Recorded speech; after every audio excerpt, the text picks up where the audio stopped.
আম, সবাইকে শুভেচ্ছা। ইউনেস্কো ঢাকা অফিসের ওয়েবিনার প্ল্যাটফর্ম ক্রিয়েটিভ ক্যাফে থেকে আমি আছি Kiji Tahnin, program officer for culture, UNESCO Dhaka office. 21 May, 21শে মে ইউনেস্কো ঢাকা অফিসের জন্য খুব বিশেষ একটি দিন, আমরা যেটিকে বলি world day for cultural diversity for dialogue and development. এবং এই দিনটি 2001 সাল থেকে ইউনেস্কো পালন করছে একটি খুব বিশেষ লক্ষ্যে। ইউনেস্কোর একটি কনভেনশন আছে যেটির নাম 2005 convention, protection and promotion of diversity of cultural expression. খুবই গালভরা নাম, কিন্তু এটির মূল লক্ষ্য হচ্ছে culture and creative industry, artist এবং কালচারাল প্রফেশনালদের দেখভাল এবং তাদের রাইটস নিয়ে যত ধরনের কাজ করা যায় পলিসি লেভেলে এবং ইমপ্লিমেন্টেশন লেভেলে সেটি নিয়ে কাজ করা। এবং আমাদের কাছে মনে হয়েছে UNESCO as the only mandated organization of United Nations যে আমাদের জন্য এর চেয়ে ভালো সময় হতো না এই কোভিড-19 ক্রাইসিস মোমেন্টে যে আমরা আসলে একটু কথা বলি কেমন আছেন কালচার এবং ক্রিয়েটিভ ইন্ডাস্ট্রির মানুষেরা, কি করছেন তারা, এবং আমরা একটা প্ল্যাটফর্ম তৈরি করতে চাই যেটা হবে সলিউশন সেন্ট্রিক, যেটাতে আমরা নানা ধরনের আইডিয়া জেনারেট করব, হয়তো আমাদের আর্টিস্ট এবং কালচার প্রফেশনালদের কাজে লাগবে। এবং আমাদের আজকের টপিক আমরা নির্ধারণ করেছি how artists and cultural professionals can ensure their sustainable livelihood during COVID-19 and post COVID-19. যাদেরকে আপনারা স্ক্রিনে দেখতে পাচ্ছেন আমার সাথে, আসলে আপনারা বুঝে গেছেন যে তারা কতটা সম্পর্কিত এবং সংযুক্ত এই টপিকের সাথে, এবং they need no introduction actually, but তারপরও আয়োজনের খাতিরে আমি ছোট্ট করে তাদের একটু পরিচয় করিয়ে দিচ্ছি তাদের নাম দিয়ে, এবং তারা তাদের বিস্তারিত পরিচয় আমাদের অবশ্যই জানাবেন। তার আগে আমি সব স্পিকারদের একটু বলতে চাই, ইউনেস্কো ঢাকা অফিসের country head and representative Beatrice Kaldun আপনাদের সবাইকে শুভেচ্ছা জানিয়েছে। She conveyed her good wishes to all of you. আমাদের সাথে আজকে আছেন ফাহিমুল ইসলাম, যুগ্ম সচিব, সংস্কৃতি বিষয়ক মন্ত্রণালয়। আমাদের সাথে আছেন Anupama Shekhar from Asia Europe foundation Singapore. আমাদের সাথে আছেন Gaful Alam Shaon, managing partner and creative chief, Grey Bangladesh. আমাদের সাথে আছেন ইরের সাকের, অভিনেতা and managing director of Asiatic. আমাদের সাথে আছেন অভিনেতা ওমর আয়াজ। আমরা শুরুতে যেহেতু আসলে সরকারের একজন প্রতিনিধিকে পেয়েছি, এই প্রশ্নটা সবার থাকে। আমি পরে আসবো যে আপনারা কি কি কাজ করছেন, সেটা আলোচনার মাধ্যমে আসবে, কিন্তু এই মুহূর্তে একটু জানতে চাই এই সাধারণ ছুটির মধ্যে সংস্কৃতি মন্ত্রণালয় আসলে কিভাবে কাজ করছে, কিভাবে অপারেশন করছেন। আপনাদের অনেকগুলো অনগোয়িং অ্যাক্টিভিটিস ছিল, আসলে আপনারা কোন মডালিটিতে এই মুহূর্তে কাজ করছেন? ধন্যবাদ কিজি তাহনিন, আমাকে শুনতে পাচ্ছেন তো? জি জি জি, শুনতে পাচ্ছি। আচ্ছা, আমি শুরুতেই Kiji Tahnin as well as UNESCO Dhaka অফিসকে আমি ধন্যবাদ জ্ঞাপন করছি যে এরকম একটা সময়োপযোগী একটি মিটিং আয়োজন করবার জন্য। আপনারা জানেন যে দ্বিতীয় বিশ্বযুদ্ধের পরে আসলে বেসিক্যালি এরকম একটা ক্রাইসিস, এটাই আমাদের আসলে সবচেয়ে বড় চ্যালেঞ্জ হয়ে দাঁড়িয়েছে এই কোভিড-19 ক্রাইসিসটা। এটা শুধু আমাদের প্রত্যেকটা সেক্টরই এটার নেগেটিভ এফেক্ট কিন্তু অলরেডি পড়েছে। যে ইম্প্যাক্ট গুলো আছে, সামাজিক বলেন, অর্থনৈতিক বলেন, রাজনৈতিক, সব দিকেই।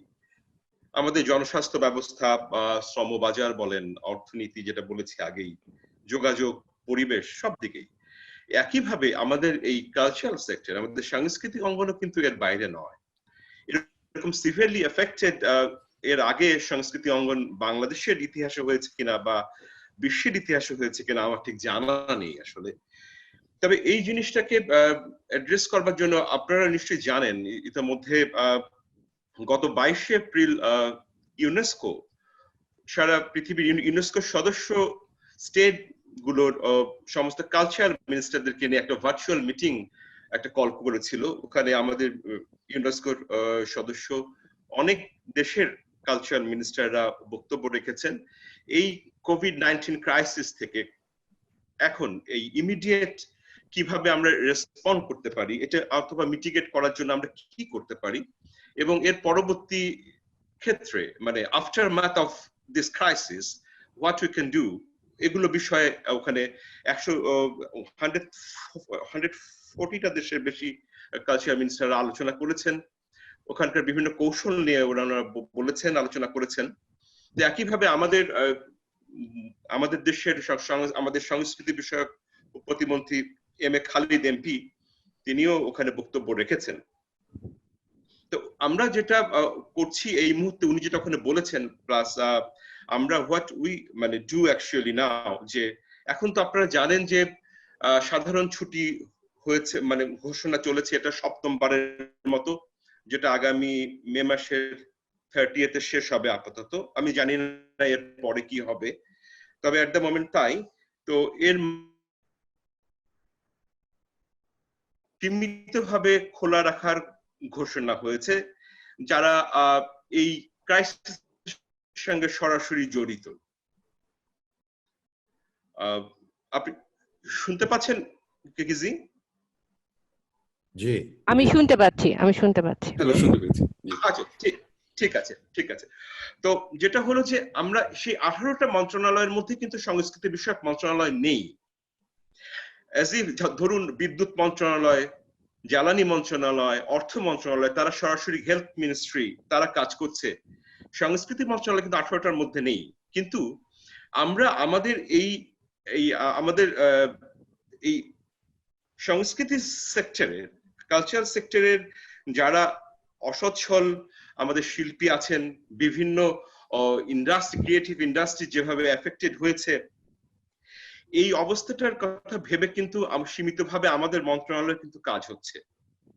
যে কাজটি হচ্ছে, যেটা কিজি শুরুতে আমাদের কাছে জানতে চেয়েছেন, যে আসলে যে আমরা কি ভাবছি, আমরা কি করছি আসলে এই বিষয়ে, আমরা ইমিডিয়েট কিছু সলিউশনের জন্য সহায়তা, সলিউশন আর কি, যেটা কিছু যে শিল্পীরা এফেক্টেড হয়েছে, অসচ্ছল শিল্পী, তাদের কাজ বন্ধ হয়ে গেছে, এমন আপনারা জানেন, আপনারা যেহেতু এই সেক্টরের সঙ্গে ইনভলভ আছেন ওতপ্রোতভাবে, যে একটা অনুষ্ঠানের সাথে কত রকমের পেশার, কত প্রান্তিক লেভেলের মানুষ ইনভলভ থাকে, তাদের সব কাজই কিন্তু এখন একরকমের আটকে আছে, বন্ধ হয়ে আছে। তারা একসময়, আমাদের অনেক শিল্পী গোষ্ঠী আছেন যারা কিন্তু একরকমের দিন এনে দিন খায় ইউজুয়ালি, তাদের সব কাজই কিন্তু এখন বন্ধ আছে। এই দিকটা ভেবে আমাদের মিনিস্ট্রি এখন যেটা আমরা কাজ করছি, আপনারা খুশি হবেন জেনে যে আজকেও শিল্পকলা একাডেমিতে মাননীয় প্রতিমন্ত্রী এম এ খালিদ এমপির সভাপতিত্বে একটি মিটিং হয়েছে, যে এই শিল্পীদের লিস্ট করা নিয়ে, যেটা কিভাবে একটা বস্তুনিষ্ঠ একটা তালিকা করা যায়, একটা ডেটাবেস করা যায়, যাদেরকে সাহায্য দেওয়া হবে সরকার থেকে, সেই একটি সভা হয়েছে। তো আমি যেটা বলতে চাইছিলাম, যে আমরা প্রথমে যেটা হচ্ছে যে বাংলাদেশ শিল্পী কল্যাণ তহবিল নামে আমাদের মন্ত্রণালয়ে একটি তহবিল আছে, ফান্ড আছে, সেখানে বেশ একটা ভালো অ্যামাউন্টের টাকা এফডিআর করা আছে। সেখানে আমাদের ইন্টারেস্ট হয়েওছে ইন্টারেস্ট। এটা আগে কিন্তু কোনোদিনই আমাদের এই ফান্ড থেকে এবং এই ফান্ডের এফডিআর থেকে যে ইন্টারেস্টটা এসছে, আমাদের কিন্তু আগে কখনো এটা ব্যবহার করা হয়নি। For the first time in this crisis period আমরা এটা ব্যবহার করছি। ইতোমধ্যে 1600 শিল্পীর একটা তালিকা তৈরি করা হয়েছে, এটা ফাইনালাইজ হয়ে গেছে। প্রথম ধাপে 1600 থেকে 600 জনকে প্রত্যেককে 5000 টাকা করে, মোট 30 লক্ষ টাকা, এটা স্যাংশন হয়ে গেছে। আগামী সপ্তাহের মধ্যে সবাইকে দেয়া হবে। বাকি 80 লক্ষ টাকা এখান থেকে আরো তাদেরকে ডিস্ট্রিবিউট করা হবে ধাপে ধাপে আগামী জুন মাসের মধ্যে। এছাড়াও আমাদের, আপনারা জানেন যে মন্ত্রণালয় যে জিনিসটি আমাদের কার্যক্রমের মধ্যে আছে, কর্মকাণ্ডের মধ্যে যে ম্যান্ডেট আমাদের আছে, এখানে আছে যে দুস্থ অসচ্ছল শিল্পীদেরকে সাহায্য করা। আমরা প্রতি বছর আমাদের একটা আলাদা ফান্ড আছে, আমরা এখান থেকে আমরা কিছু লিস্টেড শিল্পী আছে আমাদের, সেটা সময়ে সময়ে অ্যামেন্ড হয়। এই অ্যামেন্ডমেন্টের ভিত্তিতে সেই তালিকা অনুযায়ী আমরা সাহায্য করি, এটা আমাদের রুটিন কাজ, কিন্তু এই কাজটি আমরা এগিয়ে নিয়ে এসেছি এবং আরো এক্সপেডাইট করছি আমরা সেই কাজটা। আমরা ইতোমধ্যে তালিকাভুক্ত ৩,৪২৭ জনকে, দুস্থ শিল্পীকে আমরা গত সপ্তাহে মোট ৫,৩৫,০০,০০০ টাকা স্যাংশন করেছি। ৫,৩৫,০০,০০০ টাকা দেওয়া হয়েছে। এই আরো কিছু লিস্ট হচ্ছে এইটার আলোকে যাচাই বাছাই চলছে। আরো 40 লাখ টাকা কিন্তু এদেরকে খুব তাড়াতাড়ি দেওয়া হবে। এই ফান্ডে মোট আমাদের টাকার পরিমাণ হচ্ছে ৬০,২৯,০০,০০০ টাকা, 60,29 লাখ টাকা। আরেকটি ফান্ডের কথা বলছি আমি, যেটা আমি আগেই বলছি বারবার করে, যে আমরা ইমিডিয়েট কিভাবে এদেরকে হেল্প করা যায় সে বিষয়ে আমরা এটাকে কিন্তু ফোকাস করছি আর কি। Art institute and theatre fund নামে একটি ফান্ড আছে। এখান থেকে বেসিক্যালি ওই ছোট ছোট আর্ট ইন্ডাস্ট্রি আর ওই সাংস্কৃতিক প্রতিষ্ঠানদেরকে সাহায্য করা হয়। ইতিমধ্যে ১০২টি প্রতিষ্ঠানকে এখান থেকে বিশেষ অ্যালোকেশন দেওয়া হয়েছে। ৮ কোটি টাকা আছে আমাদের এখানে আপাতত। এখানে ৮ কোটি টাকার মধ্যে ১.৫ কোটি টাকা ইতিমধ্যে এদেরকে দেওয়া হয়েছে। আমাদের আপাতত এই যে ১, ২, ৩, আমি যে ৩টি ফান্ডের থেকে এই যে অসচ্ছল শিল্পী এবং যারা দুস্থ এই ক্রাইসিসের কারণে, এবং যেই সাংস্কৃতিক প্রতিষ্ঠানগুলো এফেক্টেড হয়েছে সিভিয়ারলি, তাদেরকে যেই সহায়তা করা হচ্ছে সেই বিষয়গুলো আপনাদেরকে বললাম। থ্যাংক ইউ কিজি। থ্যাংক ইউ ফাহিম ভাই। আমি আসবো আবার পরে কিছু বিষয় নিয়ে, শিল্পীরা কেন দুস্থ আসলে সেই বিষয়টা আমার মাঝে মাঝে প্রশ্ন জাগে। Anupama, I will come to you later actually. I would like to talk to the three guys from Bangladesh who work closely in the culture and creative industry first. I would like to know their perspective. So I can start with Iresh Bhai here. Iresh ভাই, culture creative industry যাকে বলছি বাংলাদেশে, আসলে আপনি যে জায়গা থেকে কাজ করছেন, ক্রিয়েটিভ ইন্ডাস্ট্রি এখন এই কোভিড-19 সিচুয়েশনে কি অবস্থায় আছে? ক্রিয়েটিভ ইন্ডাস্ট্রি বলে তো অনেক কিছু আসলে এখানে it can encompass a wide variety of things. I think in terms of I'm a creative, first of all, my designation is Managing Director Asiatic Experiential Marketing Limited, which is the activation portion of our activation events portion of our business. Creative বলতে sound যেরকম grey করে, আমাদের ওটাকে Neville head করে। So there's an impact there that's different. Creative industry bolte ekhon in terms of performance industry, obviously performance industry is in very bad shape, and that directly pertains to the cultural ministry. If you're talking about the video fiction industry, the actors, actresses, crew, the entire setup there, that's also in dire straits, because that's the president of the Program Producers Association of Bangladesh, Television Program Producers Association of Bangladesh. Us, along with the Directors Guild and Actors Equity, we have actually said that all shooting will be stopped as long as the government has declared a national holiday, just in view of people's health. We thought that would be the responsible thing to do. So ওই জায়গা থেকে cultural activity, the ones that I'm more in touch with, আমাদের events and activation মাধ্যমে আমাদের যে যত সঙ্গীত শিল্পী, আমাদের যারা actually যারা পারফর্ম করে, তাদের কাজ একদম মোটামুটি সব বন্ধ হয়ে আছে। যারা television, cinema industry, I believe is the same, যদিও cinema industry does not fall under our purview, it's only television and web. I think সিনেমার শুটিংও মোটামুটি সব বন্ধ হয়ে আছে, সেটা আবার ইনফরমেশন মিনিস্ট্রি আন্ডারে পড়ে। তো এখানে একটা, it's very interesting to note that somehow cinema and television is not considered part of our culture, at least from the way the government is set up.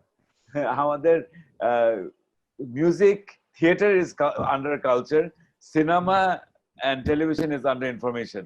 So that's so ওখানে যেমনি, so and we appreciate. তারপরেও আমি বলবো যে সেদিন আমি কথা বলছিলাম বেশ কিছু মিউজিশিয়ানদের সাথে একটা ইয়েতে, and obviously there's a musician মানে তো শুধু জেমস ভাই বা মমতাজ আপা না, মিউজিশিয়ান মানে a lot of musicians and who are often, as you said, অনেক মিউজিশিয়ানরা আসলে কোভিড এর আগেই দুস্থ ছিল। আমাদের maximum artist, musician crew. So and it's actually amazing initiative of the cultural ministry that they've come and এই ফান্ডটা দিয়ে তারা সাহায্য করছে। আমরা on television side and the cinema side আমরা এখনো কোনো জায়গা থেকে ফান্ড এখনো আমরা we are still trying to get this fund from the government. So হ্যাঁ, things are bleak, things are not একদমই কোনো ধরনের বেশ গভীর অনিশ্চয়তার মধ্যে আমরা আছি। 30 তারিখ পর্যন্ত তো ছুটি আছে।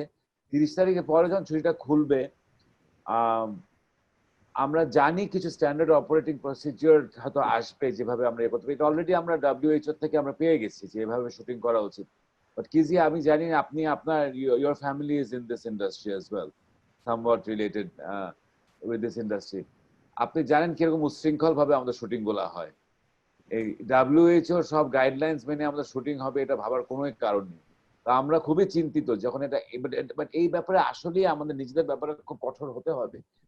কিভাবে আমরা এটাকে আবার স্টার্ট করব, কিভাবে আমরা এটাকে ইয়ে করব, কিভাবে how will we adopt the new normal.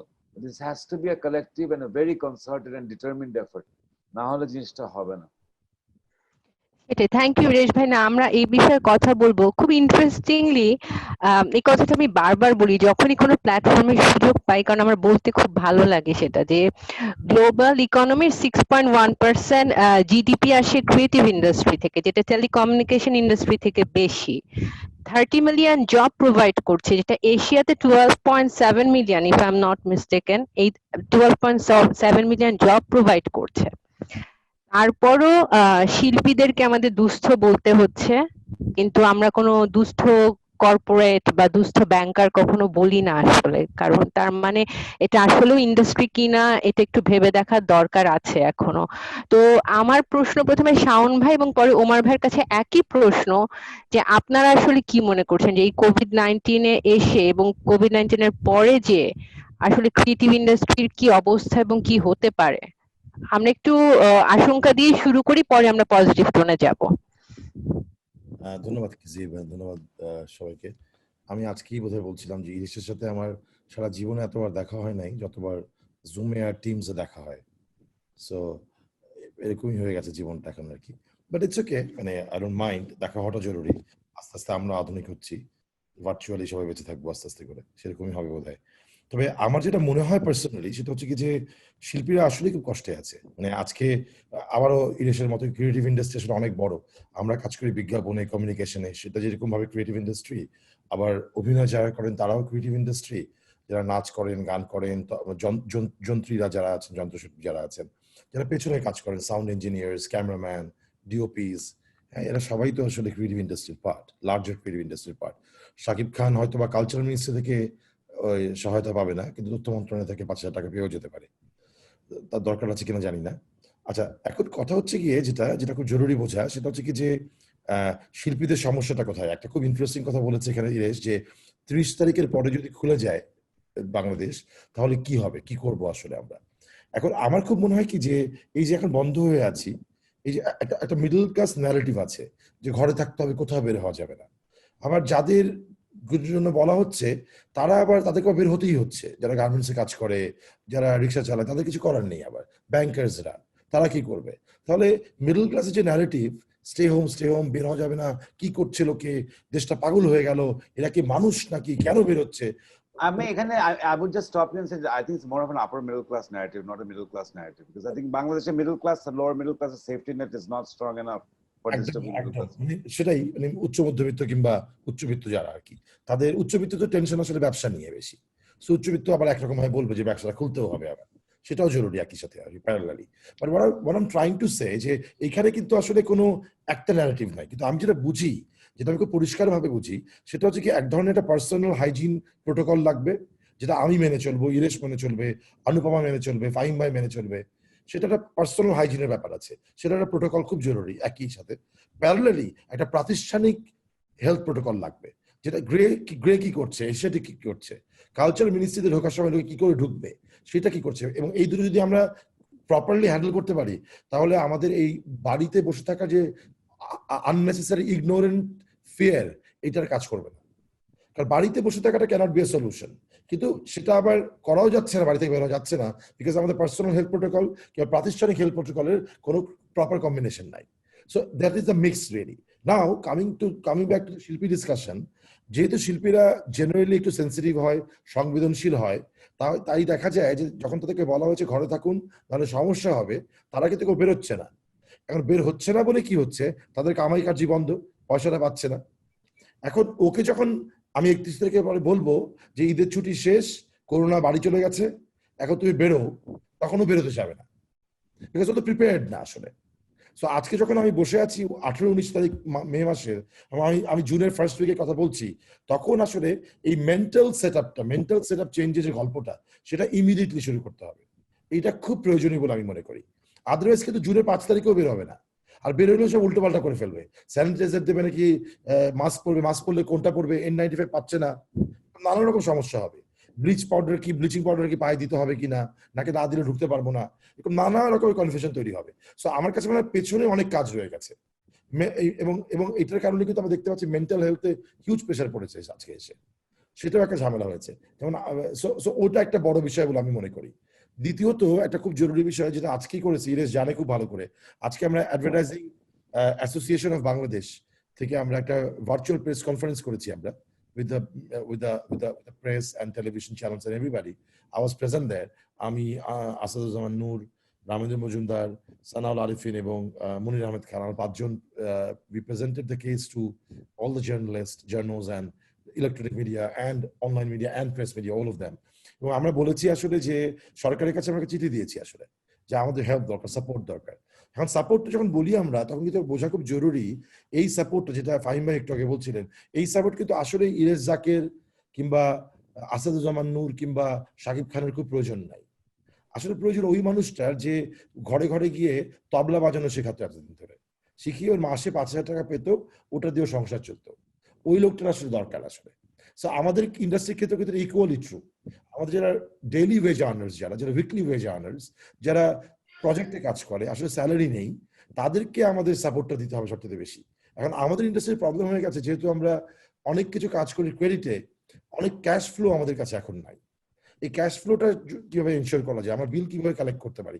অনেক সময় সরকারি প্রতিষ্ঠানের সাথে কাজ করি আমরা, যারা আমাদেরকে বিল এখন মধ্যে দেয়নি, নানা কারণে দেয়নি, দিয়েই দেবে এটা তারা, আমরা জানি, কিন্তু এখন একটু তাড়াতাড়ি পেলে হয়তো বা আমাদের সুবিধা হয়।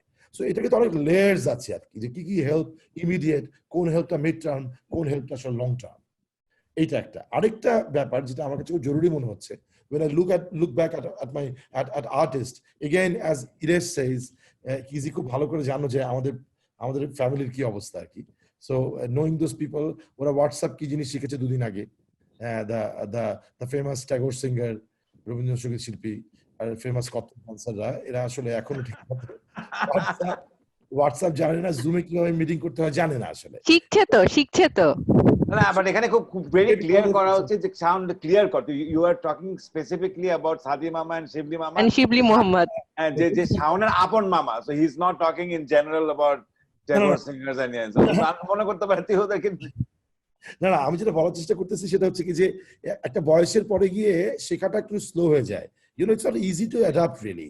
সো আমার কাছে মনে হয় যে এই অনলাইন স্পেসে যে ট্রেনিংটা বিশাল রিকোয়ারমেন্ট হয়ে দেখা দেবে আসলে, যে না আমি তো আমার ক্লাসগুলো অনলাইনেও নিতে পারি, সেই অ্যারেঞ্জমেন্টটা, সেই প্রপার অ্যারেঞ্জমেন্টটা কি আমরা করতে পারছি কিনা, সেই ট্রেনিংটা কি আমরা শিল্পীদেরকে দিতে পারছি কিনা। আমি ইউনেস্কোর দিকে তাকিয়ে কথাটা বলছি, যে when you want to do something for them, it's not only about money, টাকা 5,000 টাকা দিলে কদিন চলবে ওর আসলে। exactly. ওকে আমি এম্পাওয়ার করতে পারি কিনা, ওকে আমি ট্রেন করতে পারি কিনা, কিংবা আমি কি কোলাবোরেট করতে পারি কিনা। আমি যদি আজকে গ্রামীণ ফোনের কাছে যাই, গিয়ে বলি ভাই শিল্পীদের একটা অনলাইন ক্লাস নেবে, এরকম 2000 শিল্পী আছে, তাদেরকে আপনি ফ্রি ইন্টারনেট দিতে পারেন কিনা, I can guarantee you Grameen will do that for you, because people want to help each other. এখন তাই হয়েছে। সো আমরা কি সেগুলো করছি কিনা আসলে।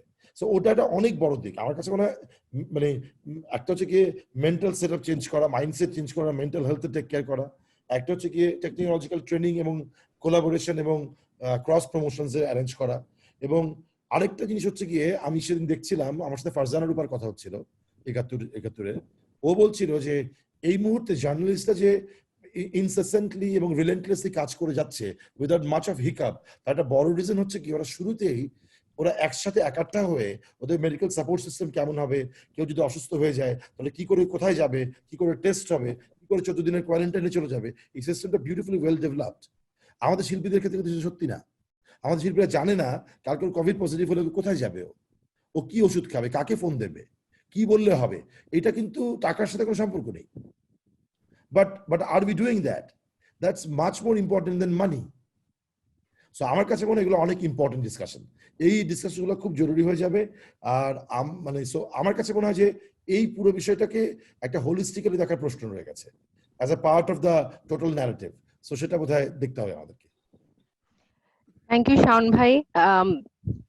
ট্রু, এই জন্য ইউনেস্কো আসলে একসাথে বসেছে আপনাদের নিয়ে। এবং ওমর ভাই, আপনি যদি মনে করতে পারেন, আমরা আসলে অনেকবার আলোচনা করেছি বিভিন্ন পলিসি ডায়ালগে যে আসলে একটা ক্রিয়েটিভ ইন্ডাস্ট্রির ম্যাপিং দরকার, যেটা আজকে বারবার কথা আসছে, যে ইরেশ ভাই বলছেন, শাওন ভাই, আসলে ক্রিয়েটিভ ইন্ডাস্ট্রিটা কি, কারণ প্রত্যেকটা দেশের ক্রিয়েটিভ ইন্ডাস্ট্রির এর ম্যাপিংটা ডিফারেন্ট হয়। তো সেই জায়গা থেকে, অথবা যে প্রশ্নটা আসলে আমি শাওন ভাই ইরেশ ভাইকে করেছিলাম, সেটার সাথেও মানে সেটাকেও যুক্ত করে আমি আপনার কথা শুনতে চাই। Thank you. প্রথমত হচ্ছে কি যে আমার এখানে কিন্তু রোজা শেষ, আমি পানি খেলে খেলে, আপনারা কিছু মনে করেন না, আমার এখানে রাত, কই একটু বাইরে আর কি। কোন দেশে? একটু ইস্টে আছেন, আগে যেহেতু রোজা হয়ে গেছে। অস্ট্রেলিয়া? অস্ট্রেলিয়া। আমি তো এটা অসুবিধা নেই, আমি চা খাচ্ছিলাম। ও আচ্ছা, সরি, আমি এটা খেয়াল করি নাই, বিকজ রমজানের সময়, এই জন্য প্রথমে দুঃখিত, কারণ আমার এখানে রোজা শেষ। Coming back to the point is, হ্যাঁ মানে we have actually, like, I'm really glad and I want to thank Fahim Bhai to join us, because honestly, from the heart, I actually like really what we are doing, and we are talking regarding our creative industry.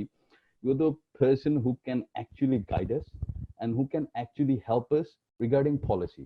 What Shaun Bhai says, what Iresh says, what Kizi is talking about is mostly about at the present scenario. But this present scenario can be tackled through policy as well, because it was rightly mentioned by Shaun Bhai, is like we don't know the awareness of safety, security, the adaptation of technology, and most importantly, how to earn money. As an artist, I'm an actor. Let's say many actors are there in Bangladesh who are full-time actors and they have no other alternative. They can't earn money through any other ways but acting. How they can do it? How they can? So this is the way যে আপনি mention করলেন যে ministry supporting 1600 শিল্পীর তালিকা তৈরি হয়েছে। আমি ছোট্ট একটা জায়গা থেকে, যেহেতু আমি বাংলাদেশের ওই অ্যাক্টার্স ইকুইটি যখন হয়েছিল, তখন আমি ওখানে আইসিটি সেক্রেটারি হিসেবে কাজ করছিলাম অ্যাক্টার্স ইকুইটিতে। তো ওই গ্রুপ বা পেজ গুলো যেগুলো ফেসবুকে আছে, সেগুলো থ্রুতেই হচ্ছে গিয়ে মানুষগুলোকে চেনা এবং একত্রে করা। আমার জানা মতে আমি লাস্ট 1 মাসে এরকম প্রচুর লেখা পেয়েছি, যেগুলো গ্রুপে দেওয়ার জন্য প্রচুর মানুষ দিয়েছেন, যে আমার কাজ নিয়ে আমাকে কে হেল্প করবে, আমার সংগঠন আমাকে কি করে হেল্প করবে। এবং সেগুলো আসলে এত কড়া এবং চাঁচাছোলা ভাষায় লেখা, যেগুলো হয়তোবা অনেক ক্ষেত্রে ঝগড়া তৈরি করে দিতে পারে, এবং সেগুলো হয়তোবা আমি এই কারণে অ্যালাউ করিনি, কিছু কিছু করেছিও। তো সেখান থেকে আমি যে চিত্রটা দেখতে পাচ্ছি, সেটা হচ্ছে যে বাংলাদেশের এই মুহূর্তে কাজের ক্ষেত্রে মানুষগুলোকে সঠিকভাবে প্রণোদনা দেওয়া, এটা আমার মনে হচ্ছে যে তালিকাটা আরো বাড়তে পারে। এবং তালিকা বানানোর জন্য ফাহিম ভাই, এখানে যে ইরেশ আছে, ও হচ্ছে গিয়ে প্রোডিউসার অ্যাসোসিয়েশনের president. Sorry, I am not, মানে নামটা হয়তো ভুলভাল বলছি, মানে আমি ইয়েটা ঠিক বলছি, যে প্রোডিউসার অ্যাসোসিয়েশন। সো নিয়তটা ইম্পর্টেন্ট, অসুবিধা নেই। হ্যাঁ, এবং সেটার সাথে অ্যাক্টার্স ইকুইটি আছে, রাইটার্স গিল্ড আছে। সো শুধু যে অভিনেতা বা অভিনেত্রী বা কলাকুশলী যারা সামনে কাজ করছেন তারা তো না, পেছনে যারা কাজ করছেন তারাও এফেক্টেড, এবং সেটার পরিমাণটাই আসলে বেশি।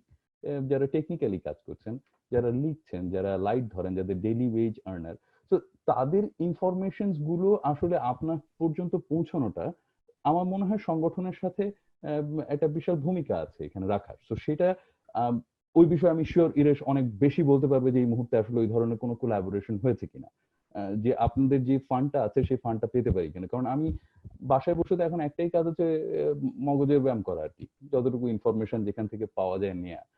তো সব দেশেই দেখছি কিন্তু একই কাজ করছে, গভর্নমেন্ট করছে, ইন্ডিভিজুয়াল অর্গানাইজেশনস করছে, অ্যাসোসিয়েশনস গুলো করছে, দে আর প্রোভাইডিং ফান্ডস, গ্র্যান্টস, কিন্তু সেটা একেবারে এই কয়েক মাসের সাস্টেইনেবিলিটির জন্য, এর কয়েক চেয়ে মাসও বেশি না, নয়। কয়েক দিনের।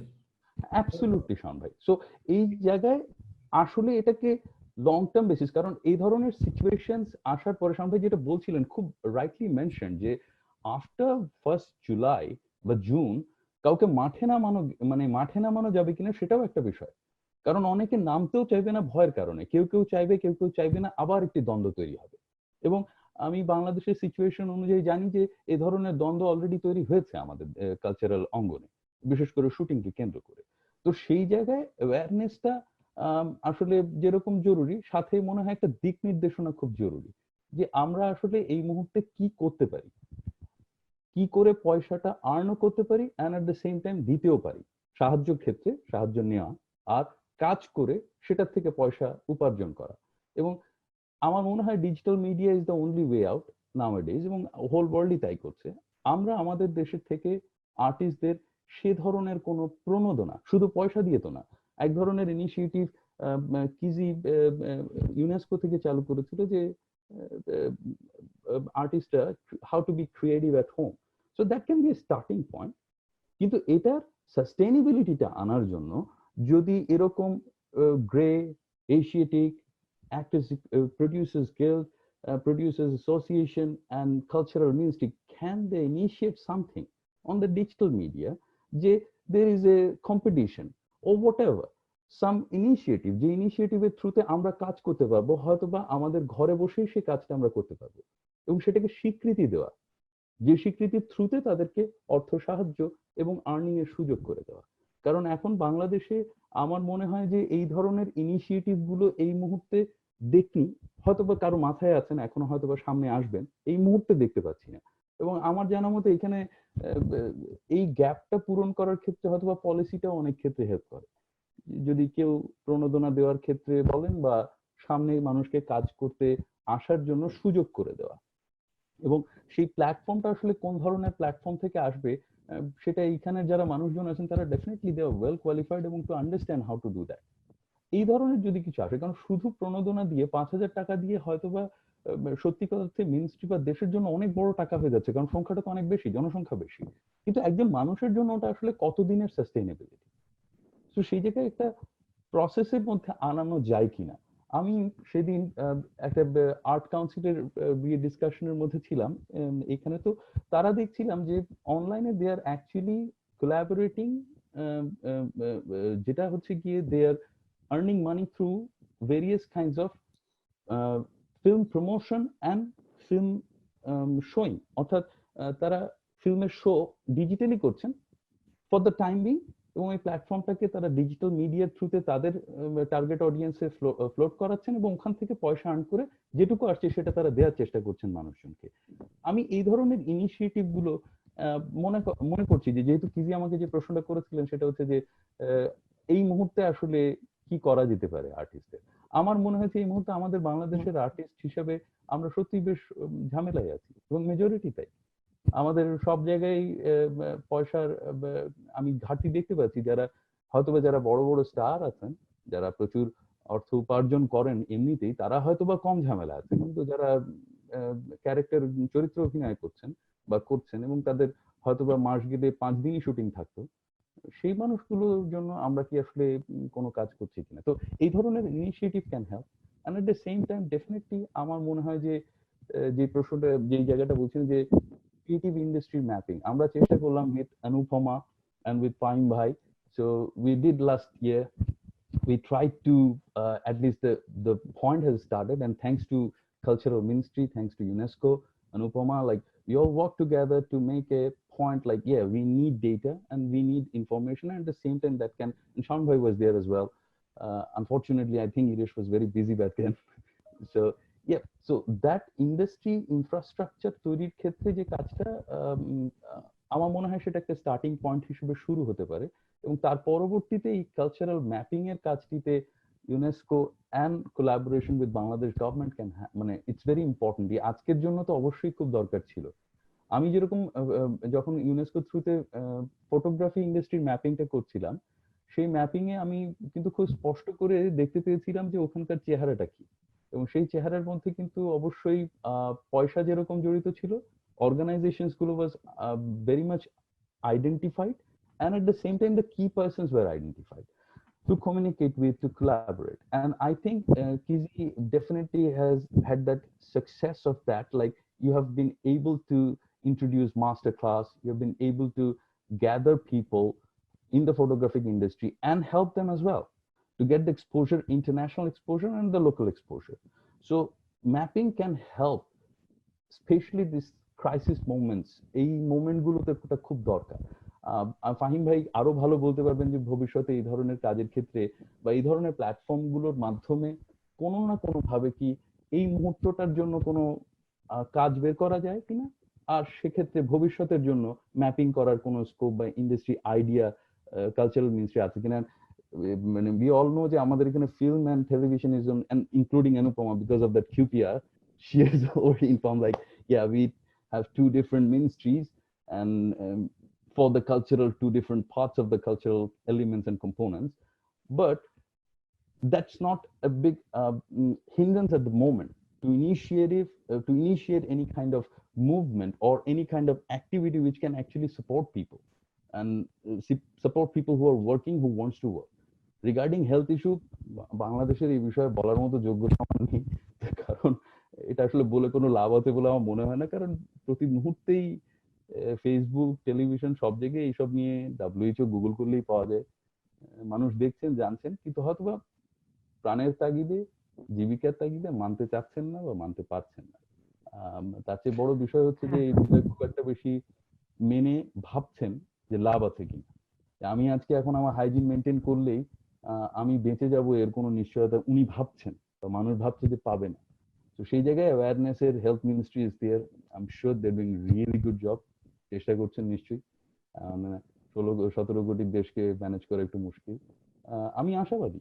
তবে কাজের ক্ষেত্র বাড়ানোর জন্য এখানে যে দিগ্গজ মানুষগুলো আছেন, আমি বিশেষ করে প্রডিউসার অ্যাসোসিয়েশনের প্রেসিডেন্টকে দেখে সত্যি খুব আনন্দিত যে উনার মতো, কারণ উনি কয়েকদিন আগে বাংলাদেশের এই ইন্ডাস্ট্রির অনেক ধরনের পলিসি লেভেলে কাজের ক্ষেত্রে চেষ্টা করেছেন। আমি শীর্ষে চেষ্টাটা বন্ধ হয়নি, কিন্তু পেটে ভাত জোগানোর জন্য কোনো কাজ জোগাড় করা যায় কিনা কোনো না কোনো ভাবে, এখানে দুজন বড় হ্যাঁ, না আমরা আসবো ওমর ভাই, এই এই এই পয়েন্ট গুলাতে আসবো এবং আলোচনাও করব, কিন্তু I'd like to take the opportunity to ask Anupama at this point. Actually, Anupama, I was reading a very interesting report on creative industry during COVID-19. If I'm not mistaken, either Brazil or Argentina, I guess, they commissioned 300 artists, musicians, to develop digital content during this COVID-19. So they are giving them money and they are working actually. So I know you are working in different countries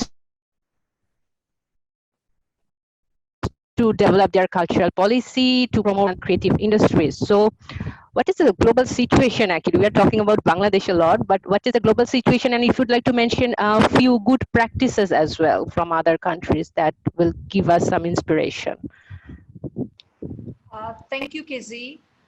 I think along with the tourism sector, the cultural and creative industries were one of the first really to be affected by the current COVID-19 crisis. And hearing all of you, I see that that is most definitely also the case in Bangladesh, with closing of venues and cancellation of events. I think in the short term now, we are beginning to see how the cultural sector is responding in a variety of innovative ways. I think I understood Omar Bhai rightly when he was speaking about the digital platforms. For instance, here in Singapore, where I live, there is a boutique cinema called The Projector. It is a very old standalone cinema, not a multiplex, which has now been converted into a space where they show documentaries and less commercial and more independent films.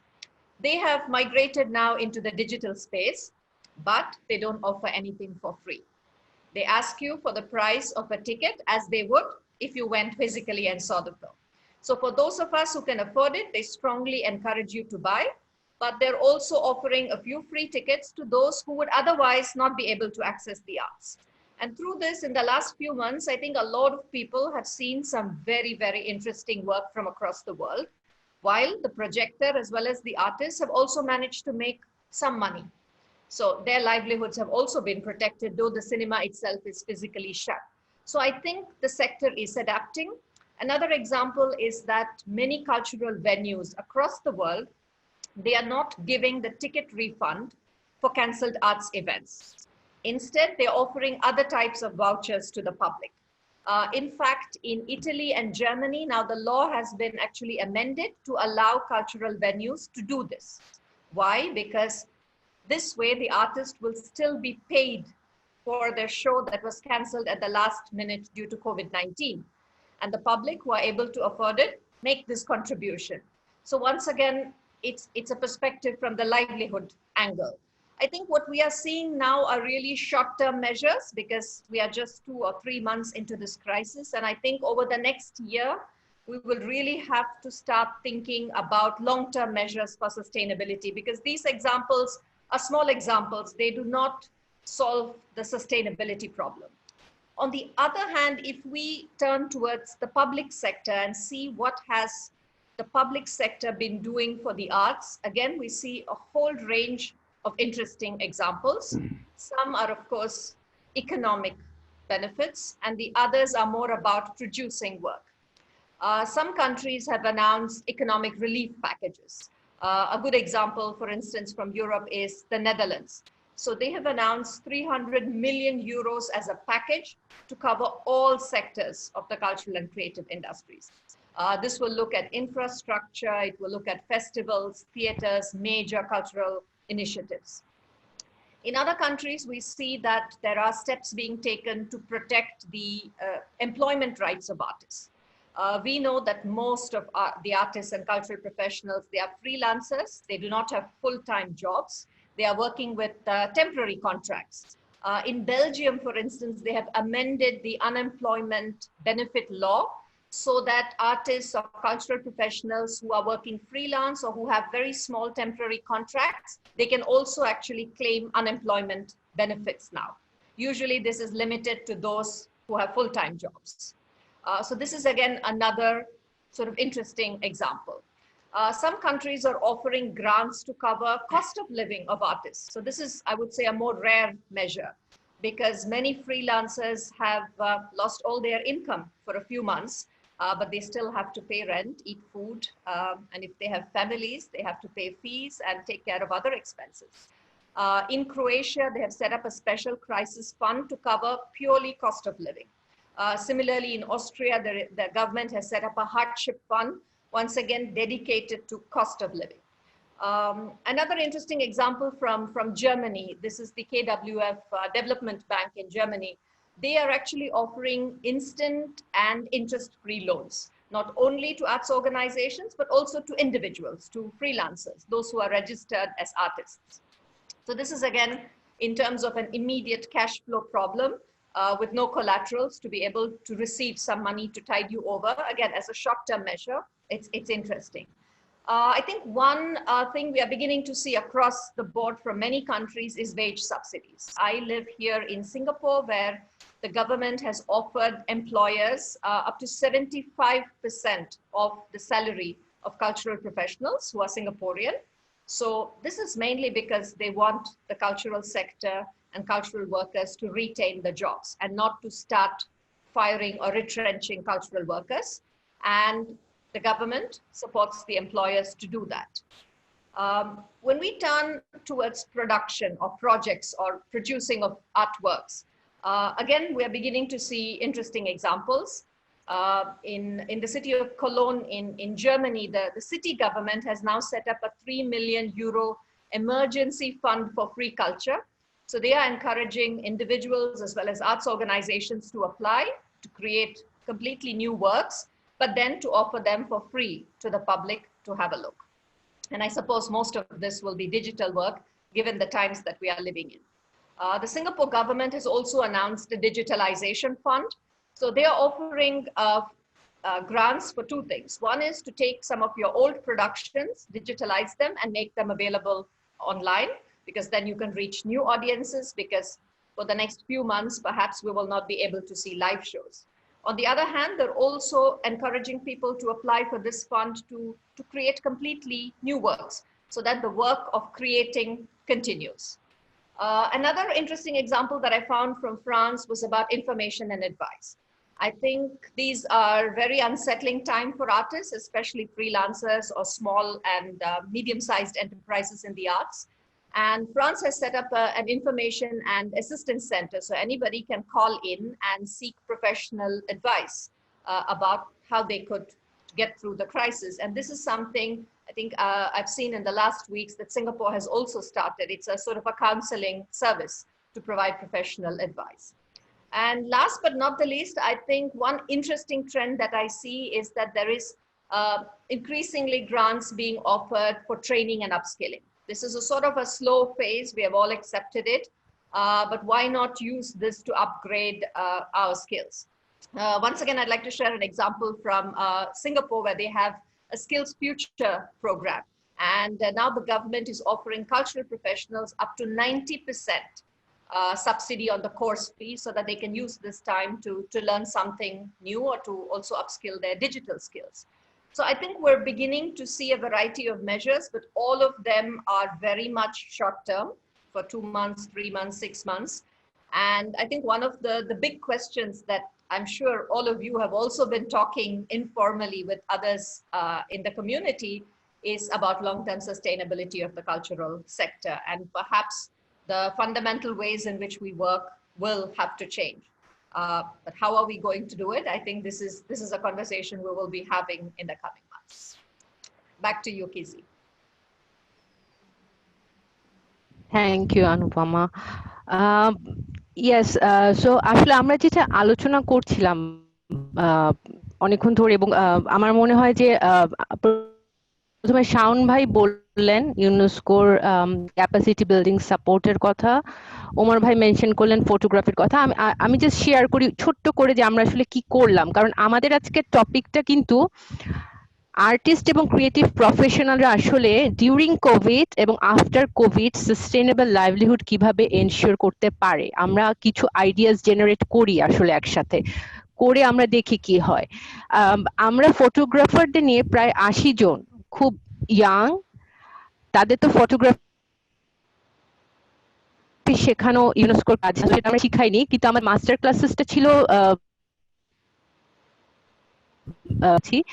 how to brand yourself as a photographer, how to ensure your sustainable livelihood as a photographer. So আমার মনে এই ধরনের master class গুলোর কথাই হয়তো শাওন ভাই বলছিলেন যে প্রয়োজন আছে, এবং নেটওয়ার্কিং এর বিষয়টা সবসময় ইউনেস্কো খুবই এটাই আমাদের কাজ, এটা আমরা যথার্থভাবে করতে চাই, একটা ব্রিজ তৈরি করা। আসলে আমি প্রশ্নটা ফাহিম ভাইকে দিয়েই করি আবার, যেটা আমরা বারবার আলোচনা করছি, এই ফান্ড, এই অনুদান, আমরা ঠিক কাজটাই করছি এই সময়। কোভিড-19 এর এই ক্রাইসিসটাতে আমাদের শিল্পীদেরকে বাঁচাতে হবে, তাহলে তাদের 1 মাস 2 মাসের অন্য সংস্থান ঠিক আছে, কিন্তু এটা খুব short term I would say. Then আসলে আমরা কি ভাবছি যে ওদের লাইভলিহুডের জন্য মানে এনশিওর করাটা এই কোভিড-19, কারণ আমরা সবাই কয়দিন সাপোর্ট দিতে পারবো, বা কয়দিন সবাই ডোনেট করবে, একটা পর্যায়ে যে they need to start working. এবং যে অবস্টেকেল গুলা ইরেশ ভাই বারবার বলছিলেন, আমাদের হেলথ হ্যাজার্ড আছে, অ্যাওয়ারনেস এর কিছু অভাব আছে। তো সেই জায়গা থেকে, কারণ আমরা বেশ কিছু সিভিল সোসাইটি এবং ইন্টারমিনিস্ট্রিয়াল ডায়ালগ করেছি ইউনেস্কো থেকে, যেখানে আপনাদের বেশিরভাগই কোনো না কোনো ডায়ালগে এসেছেন বিভিন্ন সময়। তো অনেকগুলো ইস্যু এসেছে যে আর্টিস্টদের এখনো প্রফেশনাল ভাবা হয় না, আর্টিস্ট বা কোনো অ্যাক্টর বা সিঙ্গারের প্রফেশনটাকে এখনো বাংলাদেশে রিকগনাইজড না। যখনই বলা হয় আমি অভিনয় করি, সাথে একটা প্রশ্ন আসে তুমি আর কি করো। ইন্ডাস্ট্রিটার ম্যাপিং এখনো নাই, বা ইন্ডাস্ট্রিটা এখনো ইন্ডাস্ট্রি হিসেবেই রিকগনাইজ না। সেই ক্ষেত্রে বাংলাদেশে all actors are freelancers. I think this is the only instance, probably one of 2% of the countries in the world where there is not a single full-time on payroll with a retirement plan actor. Sir, whether it's Shahan bolo Shakib Khan ke niye eta hashi amra Shakib Khan obviously doesn't need money because he gets paid not per day, but he still gets paid per day. Musharraf Karim gets paid per day. He has no safety net. He has no retirement plan. So আমাদের Bangladesh entire visual industry are freelancers. Daily wage earner তারা। Daily wage earners. But doesn't matter how much they earn. They earn Exactly. daily wages. হ্যাঁ। এখন তো কাজ বন্ধ, so সেই জায়গাতে যে পলিসির কথাটা অনুপম এবং ওমর ভাইও বারবার বলছিল, সো ফাহিম ভাই আপনারা খুব অ্যাক্টিভলি কাজ করছেন এবং আমরা কালচার ক্রিয়েটিভ ইন্ডাস্ট্রিজ এর একটা খুব কম্প্রিহেন্সিভ রিপোর্টও করেছি যেটা ইন্টারন্যাশনালি আশা করি খুব শিগগিরই আমরা পাবো। কিন্তু আপনি কি আসলে সব সলিউশন বলা যায় না, কিন্তু আপনার জায়গা থেকে আসলে যে প্রবলেমগুলো আমরা আলোচনা করলাম, আপনি কি ভাবছেন আসলে যে কোন জায়গায় আমরা একসাথে কাজ করতে পারি, কিছু আইডিয়াস, কিছু সলিউশন?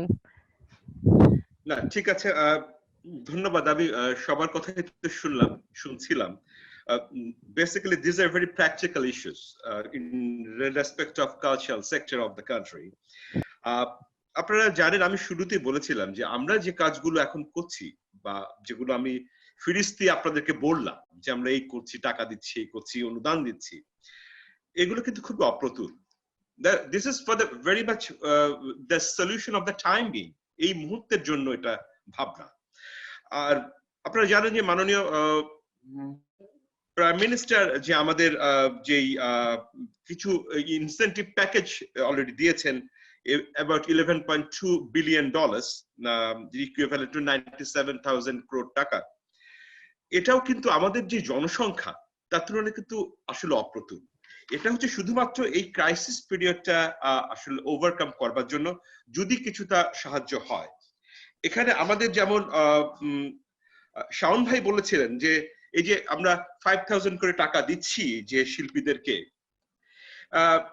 এটা কাদেরকে দিচ্ছি, কেন দিচ্ছি, আসলে যেটা একেবারে মার্জিনাল যে সমস্ত প্রান্তিক আমাদের শিল্পীরা আছেন তাদের কিছুটা সহায়তা করার জন্য, যেটা কিজি বলছিলেন বা অন্যদের বক্তব্যে উঠে এসেছে। But we need to do something which should be sustainable for the artist actually. এবং মানে আমরা এই ক্ষেত্রে আমরা কি করতে চাচ্ছি বা আমরা একসাথে কাজ করবার সুযোগ আছে কিনা, আসলে আমাদের সাস্টেইনেবল বিজনেস মডেল আসলে আমাদেরকে দাঁড় করাতে হবে। আসলে এটা শুধু এককভাবে আমাদের সরকারের দায়িত্বও নয়, এককভাবে আবার সে কোন শিল্পীদের বা তাদের গোষ্ঠীর বা তাদের সংগঠনের দায়িত্ব নয়, এটা জয়েন্ট এফর্ট হতে হবে অ্যাকচুয়ালি। আমরা যে এখন যেই অবস্থায় আমরা আছি যে কোভিড-19 শেষ হয়ে যাবে মের পরে, 30th মের পরে, not that, it could be continued even yes, তাহলে আমাদের কিভাবে করতে হবে, আমাদের শিল্পীরা এই সময়টুকু কি করবে, তাদের তো কাজে নামতে হবে, যেটা ইরেশ ভাই বলছিলেন, তাদেরকে কাজে নামতে হবে, যেই এসওপি আছে সেটা মেনে নিয়ে। আমরাও যারা সরকারি চাকরি করছি বা আমরা যারা ঘরের বাইরে বের হচ্ছি বা আরো হব খুলবার পরে, we'll have to adapt with the new normal. এটা আমাদের যেমন শিল্পীদের ক্ষেত্রেও ঠিক একই রকম ভাবে। আমি ডিজিটাল ট্রান্সফরমেশনের কথা বলেছে, Anupama has told the thing, what the countries are doing about this. আমাদেরও কিন্তু সেরকম করে ভাবার সময় এসে গেছে।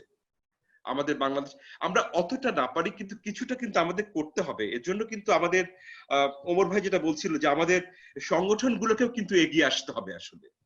এবং সেই এগিয়ে আসার জন্য যে আমি এক্সাম্পল দিয়ে বলি যে আমি একটা আপনারা অনেকে হয়তো দেখে থাকবেন, একটা প্রোগ্রাম দেখছিলাম যে কম্পোজিশন অফ এ প্রোগ্রাম, যে অমিতাভ বচ্চন, প্রসেনজিৎ এবং আরো কিছু আর্টিস্ট তারা কিন্তু যার যার ঘরে থেকে একটা কিন্তু ছোট একটা শর্ট মুভি বা কিছু একটা করেছেন, রাইট? তো এইরকম ভাবে আমাদের ভাবতে হবে, আমাদের এতদিন ভাবতে হয়নি এগুলো, কিন্তু আমাদের কিন্তু সময় আসছে ভাবার। আর যেটা আমাদের মানে সরকারের দিক থেকে যেই সমস্ত বিষয়টা বলা হচ্ছে যে আমরা এটার জন্য সাপোর্টিং রোল কিন্তু আমাদের প্লে করতে হবে সরকারের থেকে। উই কুড বি ফ্যাসিলিটেটর, কিন্তু অ্যাক্টর কিন্তু আপনারাই, যারা শিল্পী আছেন, যারা বিভিন্ন সংগঠন আছেন শিল্পীদের। আমাদের যেটা প্রথমেই বলছিলাম যে ইউনেস্কো যে ভার্চুয়াল মিটিং এর যেটা হয়েছিল গত 22 তারিখে মিনিস্টারদের, ওখানে আমাদের মিনিস্টার স্যার কিন্তু ওখানে উল্লেখ করেছিলেন যে এক্সাম্পল দিয়ে বলেছেন যে এরকম তো হতে পারে যে বিভিন্ন আর্টিস্ট বা বিভিন্ন সংগঠন বা বিভিন্ন কোম্পানি যারা ক্রিয়েটিভ ইন্ডাস্ট্রিতে আছেন, তারা বিভিন্ন প্রোগ্রাম অলরেডি ক্রিয়েট করা আছে, কিন্তু তারা সেল আউট করতে পারছে না। বাট আমরা কিন্তু এটা সরকার থেকে কিন্তু আমরা আমরা we can buy all these programs যেটা অলরেডি ক্রিয়েটেড হয়ে আছে। সেখানে মিনিস্টার স্যার আরো একটা কাজ বলেছেন যে এটা একটা প্যারাডাইম শিফটের মতো করে যদি আমরা ভাবি যে এই যে নিউ নরমালের সঙ্গে অ্যাকাস্টমড হওয়াটা, তাহলে সেই ক্ষেত্রে এই ট্রান্সফরমেশনটা খুবই ইম্পর্টেন্ট। এবং সেই ক্ষেত্রে আমরা এমন হতে পারে যে আমরা ফাইন্যান্স মিনিস্ট্রির সাথে আমরা কথা বলে যেই শিল্পী বা যেই সংগঠন বা যে ক্রিয়েটিভ ইন্ডাস্ট্রি যদি কোনো কিছু শুরু করতে চায় নতুন করে বা কেউ কিছু করতে চায়, আমরা কিন্তু লং টার্ম লোনের ব্যবস্থা কিন্তু করতে পারি। I think this is very important for the industry. আরেকটা বিষয় যেটা বলা হয়েছিল যে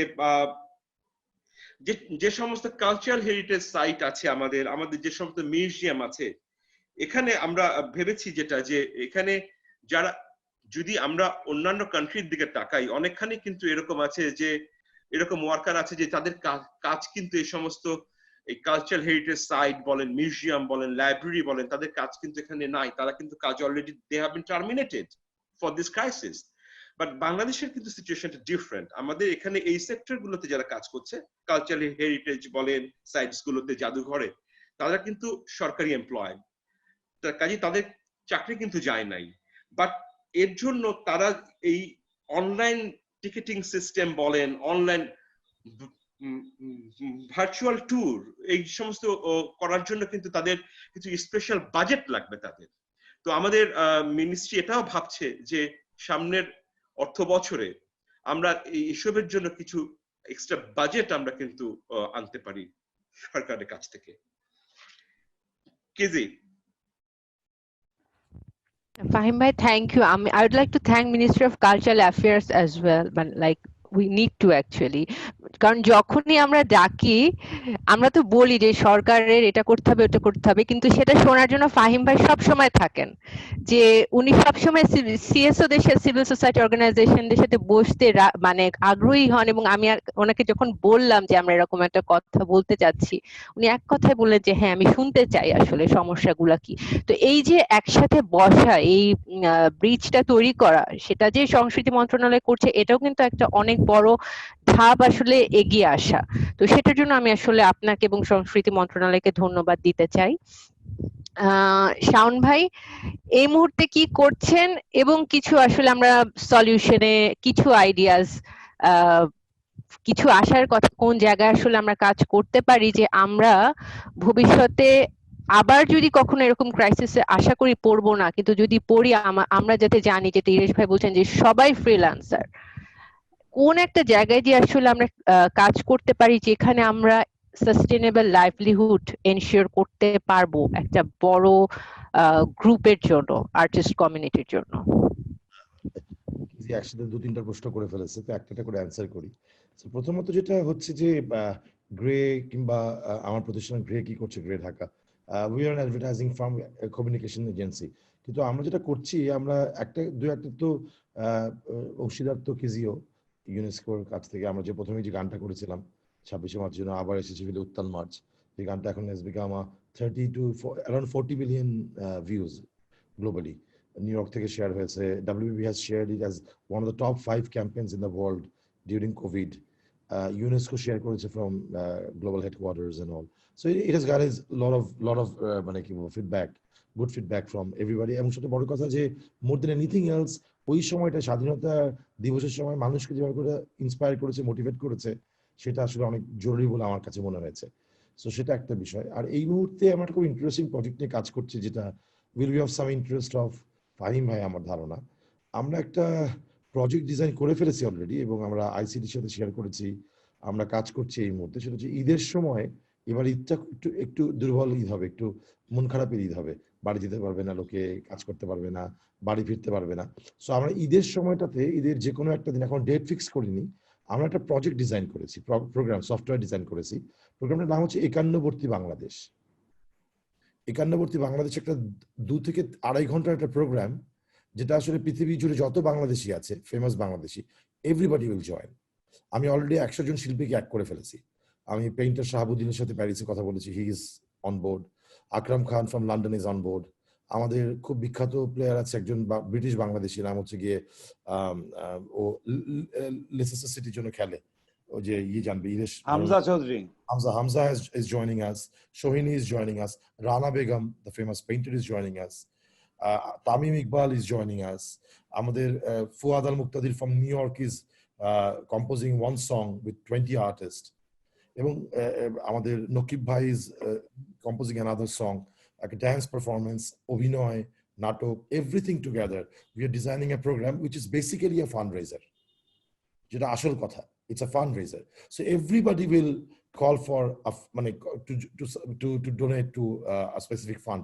আমাদের আইসিটি মিনিস্ট্রি একটা অ্যাপ ডিজাইন করেছে, নাম এক দেশ এক pay.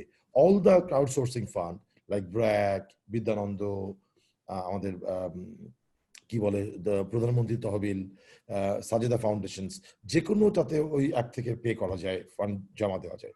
So we have taken them on board. এবং আমার কর্পোরেটদের কাছে রিকোয়েস্ট করছি যে আপনি যেই ফান্ডটা, যেই স্পন্সরশিপটা আপনি আগে দিতেন, সেই স্পন্সরশিপটা আপনি আসলে না দিয়ে আপনি 2টো স্পট আপনার চালিয়ে দেবো, এবং আমরা will declare inside the program যে আসলে জয়েন আস, মানে give the fund to us. So ওরা যদি আজকে 10 লক্ষ টাকাও দেয়, আমার চ্যানেলকে রিকোয়েস্ট করছি যে don't take money from that 10 lakh taka as your commercial cost, give that money to the fund. So we all are doing the pro bono. Grey has come up with the idea. আমরা গত 10-15 দিন ধরে কাজ করছি, because আমার কাছে মনে হচ্ছে আমাদের বিভিন্ন সেক্টরের লোকজন যারা অবস্থাপন্ন, তারা আসলে এগিয়ে আসছে, শিল্পীদের পক্ষ থেকে এখনো কিছু করা হয়নি। So can we do it on behalf of that them, all of them. So আমাদের যে দুস্থ যারা আছে, আমরা যদি এখান থেকে 50 লক্ষ টাকা, 1 কোটি টাকাও জোগাড় করতে পারি, সেই টাকাটা আমরা শিল্পীদের জন্য, দুস্থ মানুষদের জন্য পুরো টাকাটা দিয়ে দিতে চাই। এবং যেটা আমরা যেমন শাহাবুদ্দিন ভাইকে বলেছি প্যারিসে, যে he will paying something which will start at the beginning of the program, and by the end of the program the painting will be done. ওই পেইন্টিংটা আমরা অকশনে তুলে যদি আমরা 20 লক্ষ টাকাও পাই, সেই টাকাটা শিল্পীদের ফান্ডে চলে যাবে। So we are doing it now. 71 আর RTV দুজনই ওটা অন এয়ার করতে চায়, তাদের সাথে কথা বলছি আমরা। সো সবাই এরকম ইন্টারেস্টেড, মানে আমরা যারা কথা বলছি এখানে, আমাদের কাছে মনে হচ্ছে শুধু কথা না বলে আরেকটু বেশি করা যায় কিনা, শুধু গানটা না বানিয়ে, ভাইরাল না বানিয়ে ভিডিওটাকে আরেকটু বেশি কিছু করতে পারি কিনা আমরা। So we have just taken the initiative. আমি এখন আসলে অফিসে, যেটা আমার আসা উচিত হয়নি, যদিও আমি স্টে হোমে বিশ্বাস করি না। I have no faith on stay home, so I'm outside taking care of my personal hygiene take care করছি। গ্রে অফিসে আমরা প্রপার অ্যারেঞ্জমেন্ট রেখেছি, which is our প্রাতিষ্ঠানিক home discipline, মানে হেলথ প্রোটোকল তৈরি করেছি আমরা। And now we are free because we know that we are taking care of ourselves. So আমরা সব করছি এগুলো, এখন সব অফিস ভর্তি লোকজন, everybody is working on that. So let's see, আমরা যদি এটা করতে পারি, আমি হোপফুল যে আমি 50 লাখ থেকে 1 কোটি টাকা আমি শিল্পীদের জন্য দিতে পারবো এই অনুষ্ঠান থেকে। So that's what I'm doing. Thank you. ভাই, আমার একটা প্রশ্ন, মানে সরি কিজি, মানে if you allow me, সবাই যা করছি বাংলাদেশ সহ পৃথিবীর মেজরিটি দেশে কিন্তু একই ধরনের কাজ, ফান্ড রেজ করছি, ডোনেট করছি, রাইট? যদি আমি ভুল না বলে থাকি। কিন্তু সেই ডোনেশনের ভাগ, শাওন ভাই, আমাদের যেই মানুষগুলো হাত পাততে পারছেন না, সেটার পরিচয় আপনিও হয়তোবা কষ্ট হবে আপনাকে বের করতে, আমারও কষ্ট হবে যে কারোরই, এবং অর্গানাইজেশনের পক্ষ থেকে ওইভাবে আইডেন্টিফাই করা, বিকজ দুস্থ শিল্পী বলেন, আর এই শব্দগুলো আমরা অ্যাভয়েড করার চেষ্টা করেছি সবসময়, যে সেই শব্দগুলো ব্যবহার না করে কি করে কাজটা করা যায়। সেই জায়গায় সেই মানুষগুলোকে আমরা কোনোভাবে can we actually gate them to work and earn? For an example যদি আমাকে বলেন, সেটা নিয়ে আমরা আলাদা করে কথা বলবো। এটা তো একটা শর্ট টার্মের কথা বললাম, এই মুহূর্তে কি করছি ওয়ার্ক অ্যান্ড আর্ন। একটা কি জানি কথা বলা হলো যে একটা কি বানাতে হবে, যেন ম্যাপিং করতে হবে। আমি গ্যারান্টি দিতে পারি, তোমরা সবাই মিলে কাজ করলে অস্ট্রেলিয়াতে বসে, কোনো কোভিড নাই, তুমি তখন আরামে বসে আসছো। আমরা তো সারাদিন কাজ করি এখানে, তুমি ম্যাপিংটা করো না 2 দিনে, দেখো না পারো কিনা 7 দিনে নামাই। আমরা কিন্তু কালচারাল না, মানে এরকম কেন আমরা কেন ধরে নিচ্ছি যে ম্যাপিংটা হচ্ছে না? আমি আই সরি, এখানে তাহলে আমার মনে হয় আমরা যে ইন্ডাস্ট্রি ওয়াইড যে কাজটা করছে, actually we trying to identify people. আমাদের তো সহ সংগঠন থেকে আমরা এই ব্যাপারে অবগত যে যেই আর্টিস্টরা আসলে কেন সেটা হবে? হাত হাত হয়তো পাততে সংকোচ বোধ করছে, এই জন্যই তো সংগঠনগুলো তৈরি করা, যেটা Exactly. আমি জানি যে আমার মেম্বারদের কাছে আমি জানি এদের নাম ফ্ল্যাশ করে দিলে আমি কাছে বলি, আচ্ছা শাওন, সরি অনি, আমি তোমার সাথে এগ্রি করতে পারলাম না, অমুক আর্টিস্ট ওমার আয়াজ অনি কিন্তু হাত পাততে পারছেন না, এটা কিন্তু ঠিক হবে না। বলাও তো যাবে না, তাই না? হ্যাঁ, দায়িত্বহীনতার একটা পরিচয় দেওয়া হবে। এক্স্যাক্টলি, আমার ওটাই করা হচ্ছে। আমাদের অনুষ্ঠানের টাকাটা আমরা ওদেরকে দিতে চাই, যাদের নাম বলা যাবে না, সেটাই শিষ্টতা। সো আমি but আমার মনে হয়, but I think what you're talking about is a long term sustainment and work এটা লম্বা process. লাগে ভাই। ওইটাতে there is you cannot have an emergency long term solution that will আমার কিন্তু long term replace না। your prior economy. I agree, but this is not a long term. Like for the situation, if it goes for next, let's say 3 months to 6 months, so this is not actually long term. In a way, Only in that case, I'll say that I'm producing 30 2-minute films. That's Correct. going to go on Pratham Alo platform, which is basically I'm writing the stories, giving them direction, but they're being shot by all the current actors of Bangladesh, মোটামুটি যারা এতে agree করছেন, and they're shooting from home. I think Alpha Eye Production is doing, আমরা একটা and Shaun is doing a short film festival where all the short film makers are giving they're giving money for the out of that. they're giving money out of that.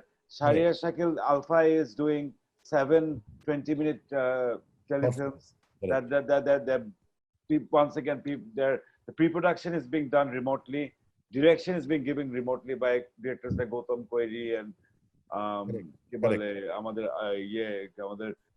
Ghiasudin Selim and all these guys. But the shooting is being done by artists at home, so that none of these protocols are broken. So there are multiple ways. So right now, like multiple things that we are trying to do. Shaoner moton, I'm trying to do like a 24-hour online concert, যেখানে I'm connecting live audiences from 4 continents Correct. to artists in Bangladesh and outside Bangladesh. So Shaun যেরকম has done it pan cultural arena, where she's bringing in painters and actors and so on and so forth. We are concentrating mostly on the music. So whichever way we have to, this is also not just to help them out, but to help us ourselves out. Ajke as a producer, Correct. as an event manager, if I don't do these online concerts, if I don't do these experiential events, I won't be able to pay my people come like in 3 months. My money is going to run out. So আমার এখন ওই যে বাসায় বসে ওই আমার short film produce করতেই হচ্ছে, আমার অনলাইন কনসার্ট করতেই হচ্ছে। Shaun, I'm sure, as much as he loves the world and loves the people, he's also doing it because Gray needs to work. Correct. Absolutely. So I think, like on that point, like mind shift is another important issue, or not, that's a debatable question in regards to যে যাদেরকে নিয়ে তোমরা cinema বানাচ্ছো বা যাদেরকে বলছো কাজ করতে, সেই আর্টিস্ট গুলো কিন্তু কোথাও না কোথাও পরিচিত মুখের জায়গায়, মানে তারা এই জায়গাগুলো পাবেন, যেই জায়গাগুলোতে ভিউয়ারশিপ বাড়বে বা ক্লিক যাই বলো, ডিজিটাল মিডিয়ার ফ্লোট ক্লিক, ওই হিসাবগুলো আছে। কিন্তু যেই মানুষগুলোর জন্য আসলে ক্লিক কোনোভাবেই সম্ভব না, সেই মানুষগুলোর সংখ্যা কিন্তু বেশি আর্টিস্ট অঙ্গ। সেজন্য ফান্ড রেজ করছি তাদেরকে দিব বলে। সেই ফান্ডটাই তো সন্তাই যে কতদিন আসলে এটা মানে এই প্রসেসটাই কি আসলে আচ্ছা আমি can I explain to you again Oni, আমার যে let me give my short film project যেটা আমি বানাচ্ছি, the one that I'm producing and one that I'm directing and writing. So we are making 15 right now we're working on 15 scripts. So the artists are going to get paid for those scripts, and not all the artists are actually famous artists. It's whoever we think can stay at home and shoot. I think not all artists can do that. মানে shooting এরও কিছু কায়দা আছে। So that plus that's the basic remuneration. Rest of the money that Pratham Alo would have paid is going to go into the common fund for struggling artists that we have set up for the television industry. So not only we are getting 15 actors, actresses of various shades and popularity to work, but we are using their skills and their abilities to actually raise money that's going to go into the artists who are not being able to, artists and the crew who are not being able to work right now. So I mean, you know, but I get your point. I think it has to be widely replicated because. But having said that, it's a huge net, and it's a huge challenge. It's not easy, I tell you. Exactly. Jackie বলছে যে you have to do it. 70% of them are not even agreeing to it because the whole fear is coming out of confusion and ignorance. Absolutely. Not because they know a lot. The moment আর বাসায় বসে shoot করার বিষয়টা তো আমরা তো বুঝি না রে ভাই। আমার এক কোয়ার্টিস্টকে ও যে শুট করবে কি করবে এটা কোথায় যাবে মানে there's a lot of suspicion. What am I going to do with it? What's she going to do? How is this going to get shot? What is this all about? You know, shooting a supernatural story for 2 minute supernatural story, convincing and for our online content, convincing someone who is used to working on television, it is a big cultural barrier to cross. So, no but আমার মনে হয় আমার কিন্তু যে idea নেয়ার আমি নিয়ে ফেলেছি অলরেডি, কারণ ইরেশ ভাই যে প্রজেক্ট গুলার কথা বললেন বা শাওন ভাই, এটা শুরু মাত্র, দেন এটাকে রেপ্লিকেট করতে হবে, এই মডেল গুলাকে আবার ইউজ করতে হবে ওয়াইডলি। প্রথমবারই তো সবাইকে আসলে কভার করা যাচ্ছে না। সো উনি 30টা ফিল্ম দিয়ে শুরু করছেন, কেউ বাকি 30টা ফিল্ম করে আরো মানুষকে আসলে এটার মধ্যে নিবে। এবং যেটা বললেন যে তাদেরকে আসলে ডিজিটালি আসলে মনে হয় এবং টেকনোলজিক্যাল একটু সাউন্ড হওয়ার ওই সময়টা এখন আসলে যে প্যারাডাইম শিফটের কথা বারবার ফাহিম ভাই বলছিলেন, এখন একটা সময় যে আসলে এই চ্যালেঞ্জটা নিতেই হবে, কারণ পোস্ট কোভিড সিচুয়েশন কিন্তু আগের মতো থাকবে না। তো আমাদের অনেক নতুন কিছু অ্যাডাপ্ট করতে হবে, হেলথ ওয়াইজ, ক্রিয়েটিভ ইন্ডাস্ট্রিতেও আমাদের ফরম্যাটটাই তো একটু চেঞ্জ হয়ে যাবে, আমরা খুবই বেশি ডিজিটাল সেন্ট্রিকও হয়ে পড়বো। সো সেই জিনিসগুলোকে অ্যাডাপ্ট করতে হবে এই নতুন চ্যালেঞ্জগুলোর মাধ্যমে।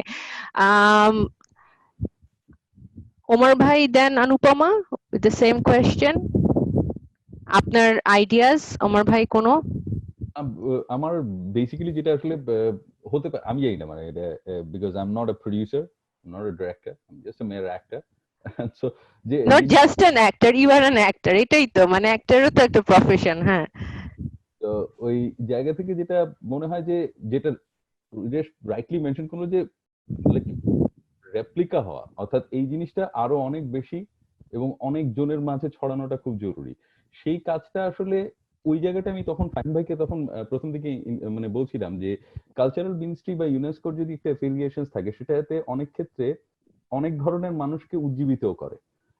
সেটা যেরকম একটা পয়সার দিক তো আছেই, আরেকটা হচ্ছে সম্মানের দিক, এবং সম্মানের দিকে অনেক বেশি অনেকে আগ্রহী হয় পয়সার হিসাব করে, যে এটা হয়তো বা আমি অন্য কোথাও গিয়ে আই ক্যান সেল ইট, যে I've got an recognition from the cultural ministry or international UNESCO, so now I can be able to sell it in other places where I can earn more.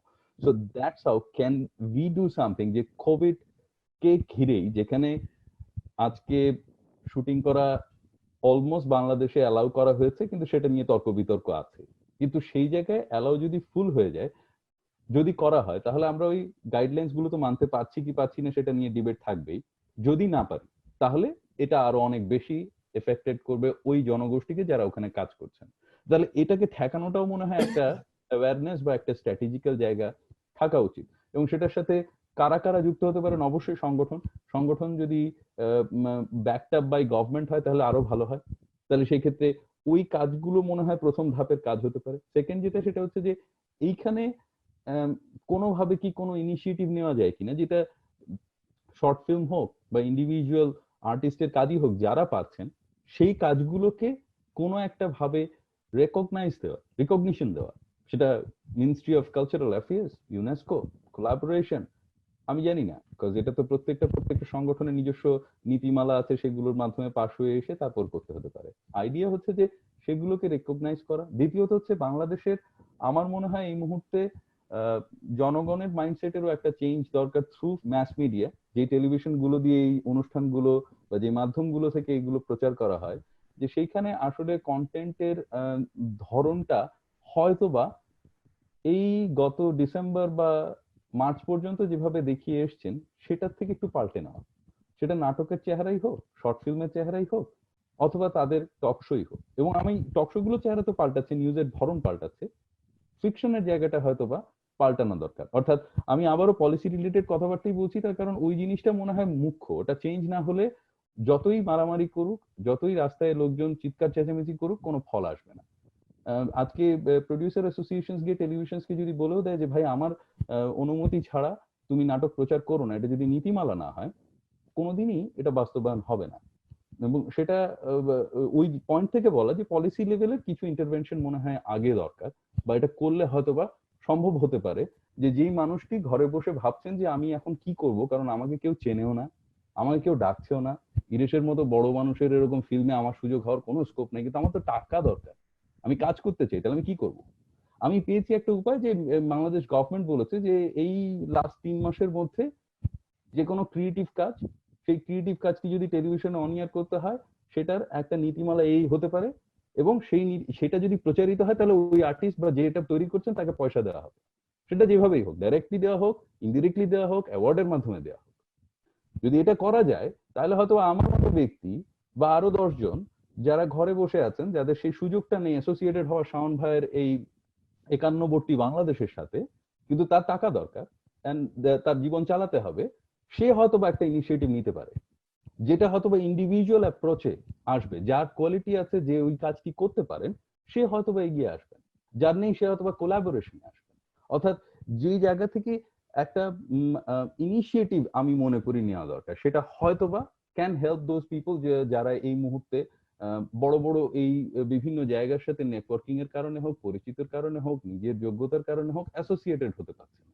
তো তাদেরকে patronise করার জন্য যদি কোনো initiative নেওয়া হয়, এবং সেটা private PPP, private public partnership, অথবা ইন্ডিভিজুয়াল প্রাইভেট অর্গানাইজেশন বা কালচারাল মিনিস্ট্রি, ইউনেস্কো, আমার মনে হয় এই কাজটি এই নেক্সট 6 মাসকে হিসাব করে, এবং টেলিভিশন চ্যানেলের অধিকর্তাগুলো যারা আছেন ইনফরমেশন মিনিস্ট্রির আন্ডারে যদিও, সেই ক্ষেত্রে তাদের সাথেও কথা বলা, এবং এই মাইন্ডসেটটা আমার মনে হচ্ছে খুব জরুরি চেঞ্জ করা, যেখানে দর্শকেরও মাইন্ডসেট মনে হয় চেঞ্জ হতে বাধ্য হবে, কারণ টেলিভিশনে যা দেখানো হবে ওটা ফ্রি দেখানো হয়, তো তাকেও এটা একসেপ্ট করতে হবে, এবং অ্যাট দ্য সেম টাইম যারা দেখাচ্ছেন তাদেরও মাইন্ডসেট চেঞ্জ করা যে ওকে ফরম্যাটটা হয়তো বা এখন ডিফারেন্ট হবে। তো এই পর্যায়ে কালচারাল মিনিস্ট্রিকে এবং বাকিরা একত্রে হয়ে কাজ করতে পারে। এটাই আমরা একদম শেষ পর্যায়ে চলে এসেছি, কারণ আমি জানি কয়েকজন স্পিকারের আরেকটা মিটিং এ যেতে হবে, কিন্তু before we finish we have Anupama. Actually, she has a very vast and diverse experience from different countries, and she has been working with Bangladesh for last few years as well. So she knows Bangladesh quite well. So Anupama, few last thoughts, some ideas that you'd like to share with us.